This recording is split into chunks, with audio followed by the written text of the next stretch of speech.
พี่น้องคนใดปลาเพียพี่น้องจ้ามีแต่ตัวงามๆคำแม่นผู้อื่นเพื่อเขาเจ้าก็ขาย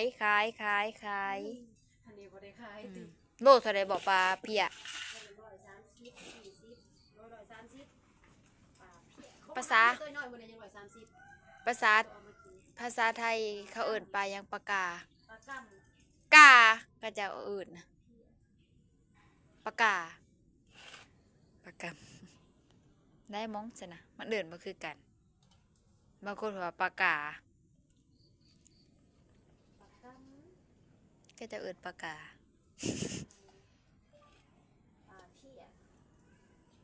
ปลาเพีย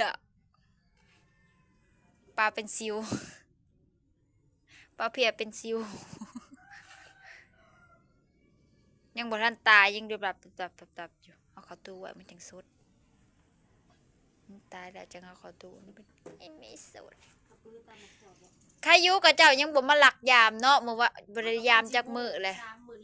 บ่แม่นมันกับเจ้ายามจนเมื่อยยามบ่จักค่าเฮ็ดเรียกบ่ได้ลงบ่แม่นกับเจ้ายามเอาไปหลายตัวแล้วบ่จัก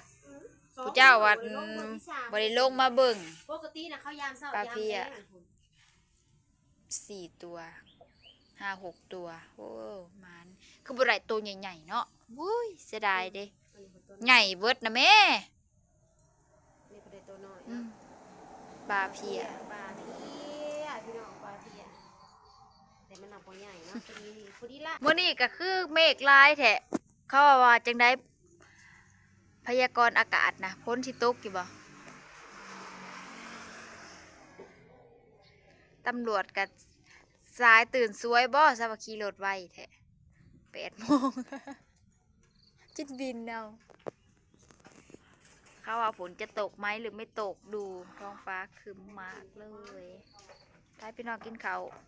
เศร้าแล้วก็สิพากันลงพี่น้องจ้ามันนอนถ่าอยู่เขาก็ได้โอ้ย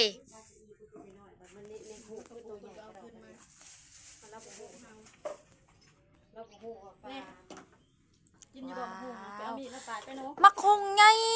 มักหุงเหิมนี่ล่ะนะคือบ่มาตำเนี่ยในโกกนะตัวใดในโกกจ้ะนะเราบ่กินอุ้ยเราบ่กินเราให้มันชุกบ่ได้กินเราบ่ให้กินเราบ่ให้ปลาไว้มันชุกค่ะสุกแล้วแสบ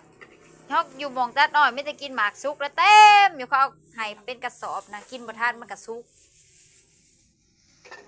แสบแท้กินข้าวแล้วก็กิน